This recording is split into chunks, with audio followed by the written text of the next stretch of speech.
I'd expect him to be coming in the next I would lap say or two. 4 laps time. Looking at how long they ran in that first one, I think they could go an extra 4 laps. I think the pit stops that we are getting from Stanek, Dibden, have been early stops because we still see Gallo, Daniels out there. We still see Corbs and Metzner out there. And I'm looking back now. I think they pitted about lap 25, lap 26 for these drivers. Right, yeah. So I do think they've got a few more laps still under their belt, trying to push it as far as they can. I think the early pit stops from Stanek and Dibden are purely to get that pit stop out of the way, make up any issues or mistakes that they may have done. And I think that Dibden might have only come down pit lane himself because Stanek had jumped down pit lane.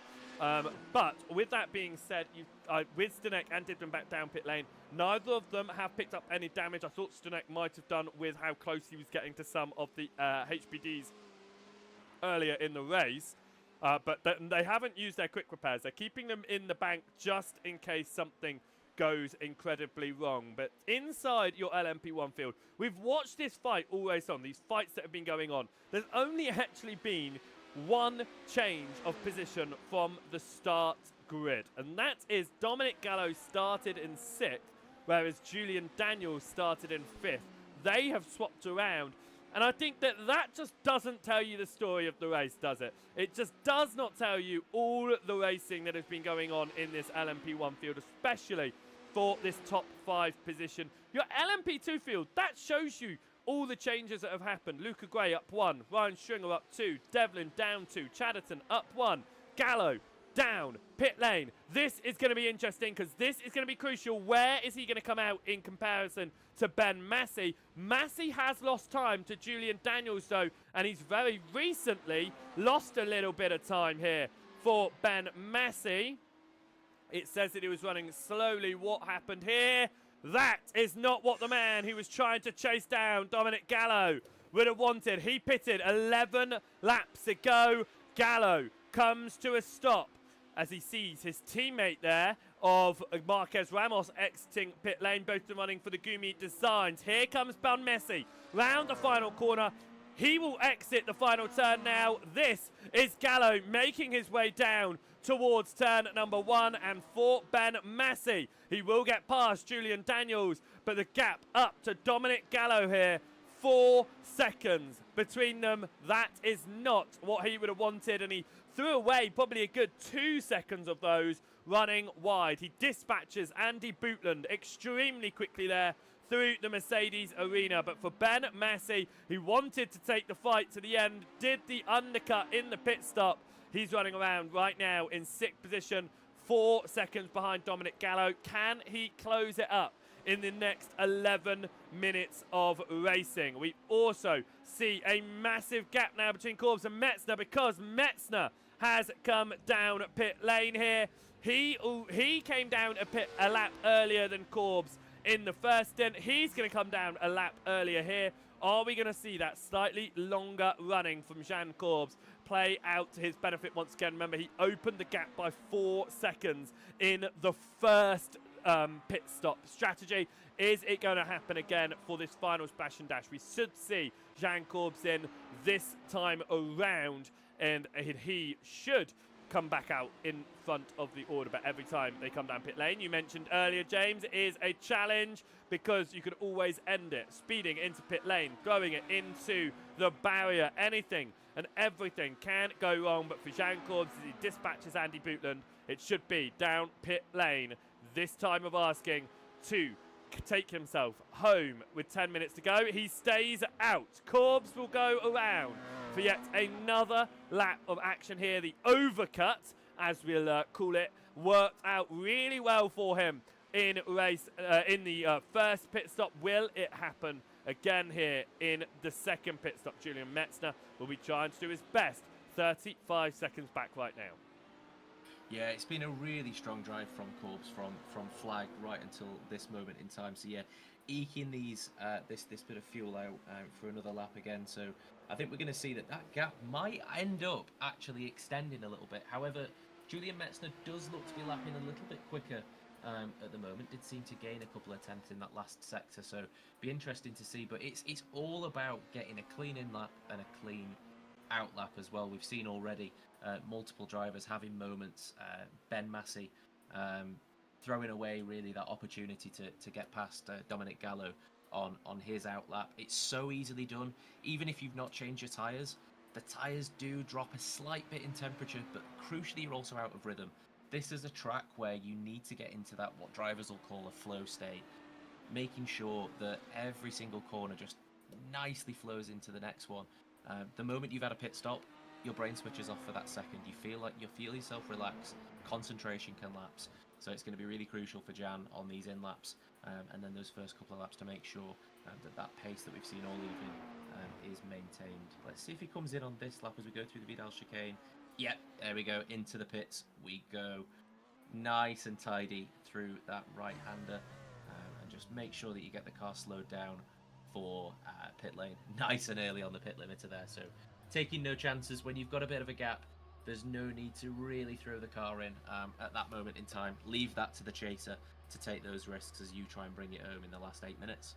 Certainly is. And being we were talking about the fastest laps earlier on, Luca Gray is heading around there right now at the front of your LMP2 field. He improved the fastest lap to a 43 flat. It was a 43.009. He was really pushing, thinking, yes, I can get this purple. I can take the full 55 points. What we should say is Charlie Devlin is half a second quicker. Jan Corbs is penalised. Jan Corbs has a penalty. The man who has led all race long has got a penalty. Why has he got an unsafe pit exit? Perhaps he was yes, he was penalised on the exit to pit lane. I think it's been an unsafe pit exit for Jan Corbs. We tried to have a little bit of a look here on board and see what happened to Corbs. He came to the stop. This was his splash and dash. You can see how quick it was. He exited. He has to keep it on the right-hand side of this white line. He does. It was not an unsafe pit exit. You said he was early onto the pit limiter. That's going to be interesting as to why Jan Corbs has been black flagged.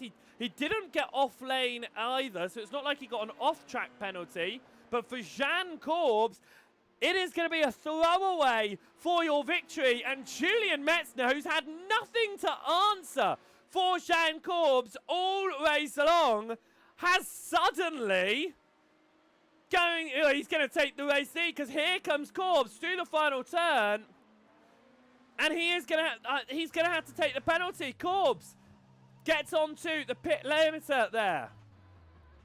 Yeah, I don't know what's happened there. I can't work it out unless he was too late on pit entry. We're going to ride on board again. Let's see. He keeps it within, obviously, you can enter as late as possible there. What's it like here? He was on. Yeah. That is... It's bizarre. That is really bizarre for Jan Corbs. And for Corbs, he's slowly trundling down pit lane here. This is horrible for Corbs. We go back live. He's out of pit lane, but he is behind Justin Stanek. Really shows you what that consistency can mean. Sudenek just driving his own race, and all of a sudden has accidentally really found himself into second place. It's been a great drive from Justin. But yeah, it'd be really interesting to find out from Jan what he thinks has happened there, because as far as I've been looking back through the replays, as we see Marquez Ramos go off and just avoid the barrier there. I think he's just missed his break point. He had a little bit of a wobble coming into it, so I think it was potentially just trying to collect that car there. But yeah, just looking at that, that's a really strange position. But it has given Tony Dibden a last-ditch sort of gasp for breath in terms of the podium. It was 10 seconds away from him in Justin Stanek. It is now only 4 seconds away from him in Corbs. Of course, Corbs is the fastest driver out there. He is running around as, the driver who should have been leading this race.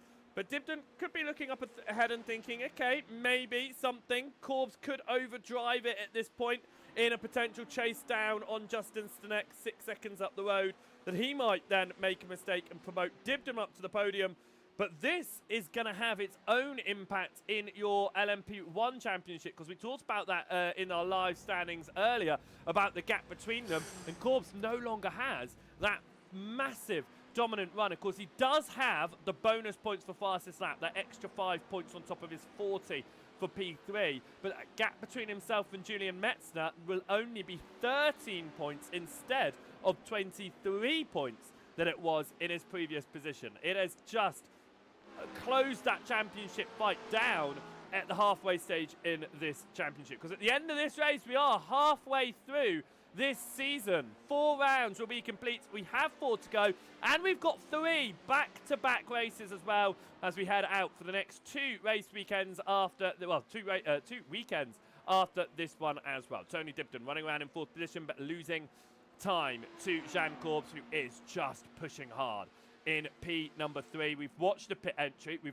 watched the pit exit. We cannot figure it out for Jan Corbs. Did he release the pit limiter too early on pit exit, perhaps, for Corbs? We are going to watch this again. Potentially so, but it didn't look like it from the initial onboard. Let's see if we can take another look at this. But I think if you're Tony Dibden now, you're going to feel like a dog with a bone here. It is a 6-second gap, but if you know that the driver in front of you has had, it doesn't look like anything's necessarily gone wrong. Where are we looking on the exit? Perfectly clean on pit exit there. If you're Tony Dibden, you're looking at this driver and thinking, he's going to be a little bit rattled. Maybe Jan knows what's happened and isn't sort of in the same state of surprise as we are. But you're going to be annoyed. You've just lost the race lead. Your championship lead has also then been sliced away. It's going to be pressure on really for Jan Corbs at this point to just keep his head, keep that consistency through to these final couple of minutes. So Tony Dibden, if I'm him, I'm keeping. Oh, as Mauricio Marquez Ramos there finds himself backwards at turn number 1. This is how he ended up facing the wrong way. A loss of the rear end. It steps out, and that was his teammate there of Dominic Gallo going past him at turn number 1.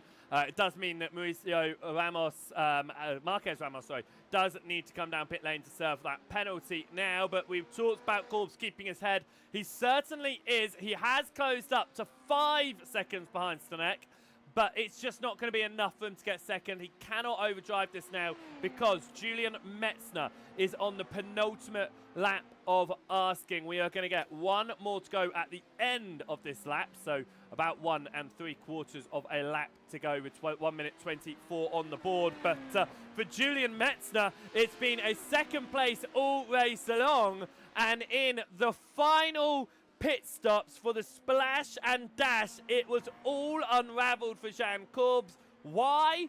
We cannot tell you. We honestly have no idea. We've reviewed the footage, and pit entry, pit exit, pit lane, anything. We cannot figure out why there was a penalty there. We'll hopefully be able to have a word with Jan at the end of this race and see if we can figure out what on earth happened with the penalty for him, because it genuinely, it looked like a really smooth run. It was a great entry. He got it down onto the pit limiter on time. He picked up the penalty on pit exit. It popped up as a penalty for me, which means it was something down pit lane. But the pit exit looked good. The pit entry looked good. We cannot figure it out. But for Corbs, he has closed that gap down to Justin Stanek. It's 3.8 seconds, but surely, unless Stanek throws it, it's going to be 3rd place for Jan Corbs. He is pushing as hard as he possibly can as the white flag falls as Julian Metzner goes on to the last lap of asking. But for Jan Corbs, is he going to be able to get second? I think it's going to be a 3rd position result here, but it's all fallen down at the very end. We watched Julian Metzner then. 26 seconds clear in this race. It should be a nice, easy victory for him. It's not the biggest gap there is out there. Luca Gray leads Ryan Stringer for the lead, 40 seconds. That's not the biggest gap out there. Andy Bootland is going to win the GTE field by a whole lap over Mauricio Marquez Ramos, who we saw has had multiple spins and has had to come down pit lane for a penalty. But for Mauricio Marquez Ramos, even being a lap down, he's still taking second position. He's still going to take the 45 points that come with second position. Charlie Devlin did go even faster for your LMP2 fastest lap.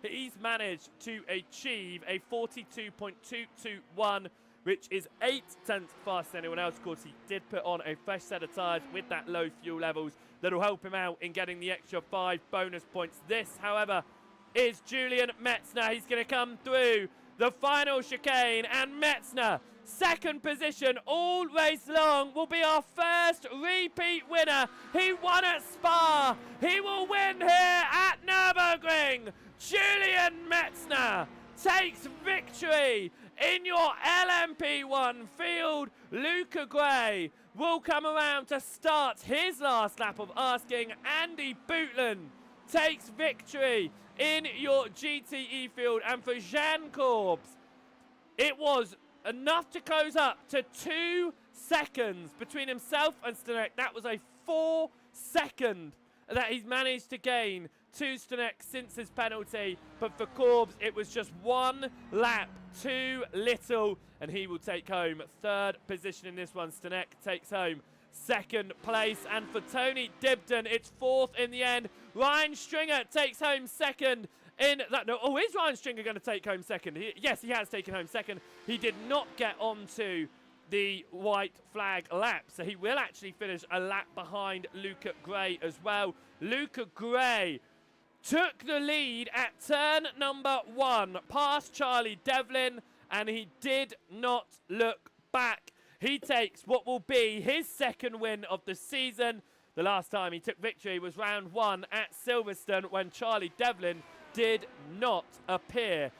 This is the first time that Devlin is not going to be able to take a victory in a race. He will take the bonus points for fastest lap, but Luca Gray will come around the final corner and will take the checkered flag for first in class. It will be Ben Massey missing out on the end over Gallo, and will come home in 6th position. And it will be, in the end, Andy Bootland who wins in your GTE field as well. And a great set of racing going on there, and what was, for the first stint, just constant fighting throughout the field. But we come to a close here at the Nurburgring. We will talk you through your entire race results from that one, starting with your GTE field we will do, and then we will make our way through each of the different categories. Let's get ourselves our screens here so we can have a little bit of a look. And we will have a look at our GT. Oh no, that's not all our race results. That's not what the button knobs that I wanted to see. It was our GTE race results we wanted to see. And it was Andy Bootland who took home victory in that one. 3 laps clear of Marquez Ramos, but it will be points for Mauricio in that one. LMP2 field then. It was a win for Luca Gray, a lap clear of Ryan Stringer and Charlie Devlin. Lucas Chatterton coming home 2 laps down. No points will go on the board for Ewan Stitchbury in 5th position. And finally, in your LMP1 field, Julian Metzner takes victory ahead of Stanek Corbs with issues. And that penalty right towards the end comes home on the final podium position. Tony Dibden taking home 4th. A lap down was Dominic Gallo and Ben Massey. 2 laps down was Julian Daniels. And out of the race due to connectivity issues was Matthew Carmichael. And that is going to have an impact on each of our championship standings as well, as we have a look at our top 10 in each of those. Andy Bootland now takes the lead in the GTE Championship ahead of Barrisville and Fairweather. Mauricio Ramos in 4th ahead of Thomas Corson, and Ansel Mia Rose in 7th ahead of Shepherd, Graham and then obviously that's all of your drivers that have got the points on the board. In your LMP2 field, it is leading with Charlie Devlin, but a result after that one, it's only 5 points between Devlin and Luca Gray in your LMP2 Championship. That is going to be a fight all the way through the second half of the season. Ryan Stringer holding on to third right now, clear of Lucas Chatterton, who finds himself up to fourth position. The rest of your drivers are no points for them, so no position changes. And finally, your LMP1 field is Jan Korbs, who will hold on to the championship there. 150 points over Julian Metzner with 137. Quinton Verdonk falls down to third. Justin Stanek moves up into fourth position past Tony Dibden. With that result, 3 points separate them. Is then a gap down to the rest of our drivers. Dominic Gallo getting points on the board there, moves himself up to seventh position. Ben Massey moving himself into ninth position in that one. A great evening of racing all around third, and we are going to have a little bit of a talk with some of our drivers. If I find the correct mouse here and we can find where we are going to head across into the other one. And to be fair, I'm looking here and I cannot see any interviews. Anyone's waiting for an interview, so we might not be sitting for any interviews. No, there we go, interview waiting room. We'll be heading across to the broadcast room and doing some interviews over there. James, are you joining us for the broadcast interviews? Yeah, I will be. Excellent. We'll see you in there and we'll get across into the broadcast booth. So we'll head over here into the broadcast booth here for the end of the race and we will have a word with our drivers. I'll pull James in first. Right, the first driver we'll talk to then is the man who ended up on the very top of that one. And I don't think it was one that you were expecting to be. Julian Metzner somehow in all of that, after running around in second position all race long, you end up coming home at the very top. Talk us through it, because it was what looked like a very surprise victory. Well, it was, yeah. I did not expect anything outside of P2 until Jan made, once again, a pit stop error. So, yeah, I don't know. Just unfortunate for him, I guess, but I capitalized. I was going to say, we were trying to figure out what might have happened there to Jan Korbs, because he came home with that penalty, and we watched back in all of it, and we couldn't figure out the penalty at all. Through the first stint, though, you managed to keep yourself really close together. It opened up, of course, after that first pit stop. Was there a difference in your pit strategies that allowed it to open up in the first place? Well, I was going without any fuel saving while Jan was fuel saving, so he was able to go a lap longer. And then just like at Spa, I did not have any pace after the first pit stop. So yeah, it's like history repeating itself, I guess. Well, at the end of it, it meant that you were the man who came home on the very top of the board. You're the first repeat winner of the season as well, and with it, it means that you have minimized the gap between yourself and Korbs as we are the halfway point of the season. How are you looking as we enter the back half? Do you think that there is still that opportunity to take the championship? We know that Korbs is quick. Do you think you can find the more consistent results by the end of it? Well, it's once again like the same thing I said last time I was here. As long as I don't make any errors and the others do, I'm doing good. So yeah, I just have to stay clean, don't do any pit stop errors, and take it home. Well, it was just keeping it clean for you, and you certainly did. An excellent race victory at the end on something that might not have otherwise been a victory. It's all about consistency in 90 minutes. Congratulations on your second win of the season. Thanks. Julian Metzner there taking home victory. And James, I'll lead this one over to you. It's going to be Luca Gray that will be pulling in, and Luca coming home in the win in that one. Yeah, congratulations, Luca. How'd you find the race? Bit of a lonely one, I can't lie. We were watching yourself and Charlie trading for fastest lap during the sort of the final half an hour of the race. Was that something that was on your mind? Were you sort of watching Charlie pumping those laps in and trying to get that fastest lap back, or was that just you driving your own race? No, yeah, I was just driving completely my own race after he dropped back. Just thinking to myself, don't do anything stupid, just bring it home, because I had the gap. So, nothing stupid, and it worked. Yeah, always the best, I think, in endurance racing. Keep it clean, keep it simple. How do you find the challenge of the Nurburgring? You know, obviously we've gone to some really fast, long tracks, and then we come into something that's a lot more tight and twisty, huge curbs. How have you found sort of adapting to that challenge of the Nurburgring track? Well, it's not my favourite. I'll put it that way, but it's definitely a good challenge, especially with the curbs. But I think the other version of the Nurburgring's better, in my opinion. Yeah, it's a lot of debate, I think, amongst all the fans as to which the best of the Nurburgring layouts is. As you look to the rest of the season, then, Luca, what's the number one aim? Is it consistency? Have you got sort of any goals? Is it just keep pumping in those race wins? Yeah, basically, don't drop any further than second. I think I've not finished lower than second so far this year. So if I can keep that up, I think I can do all the races. So the drop round should be pretty favourable to me. Yeah, you're in a nice position when a drop round puts you in second. So, congratulations, Luca. It's been a fantastic evening of racing and great to watch you be so dominant today. So thank you very much and congratulations again. Well, thank you. Luca Gray there, coming home in P number 1 in your LMP2 field, and saying keeping it consistent, that's what matters, because it is only 5 points between himself and Charlie Devlin in the championship, and he has said the lowest that he's finished this season is P2. That is the case, and that is what he is dropping as well.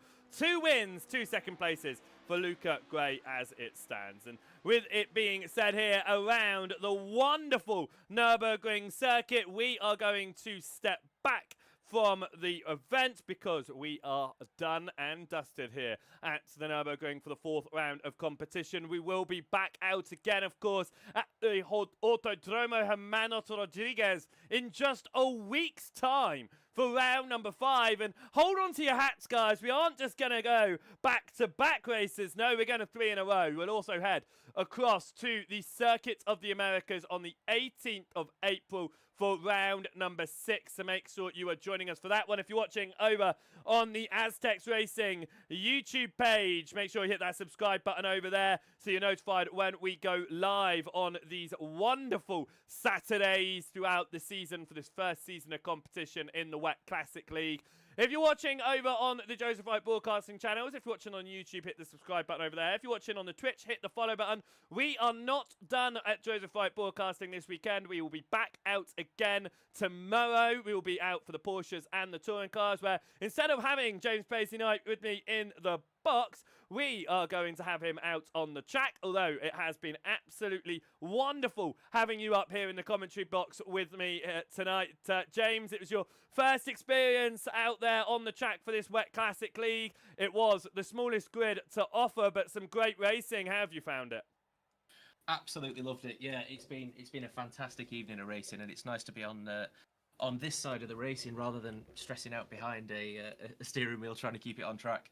It's been an absolute pleasure to be alongside you tonight and to watch some fantastic racing all the way up and down the grid. And to see some more fantastic racing. We will be back in just 1 week's time for round number 5. Here, though, at Joseph Wright Broadcasting and the Aztec Racing League, we hope you have a fantastic rest of your weekend. You enjoy the extended weekend if you are anywhere like myself in the UK and you have those long weekends for Easter. And we will be back in just a week's time for round number 5. We're halfway through the championship, and each of your championships are still open for the taking. Your LMP2s, though, they weren't the fighting down on the track that we usually see. The fighting instead in the fastest laps and the championship points. We'll be back in a week's time. But until then, we'll say goodbye. Thank you so much for watching, and goodbye.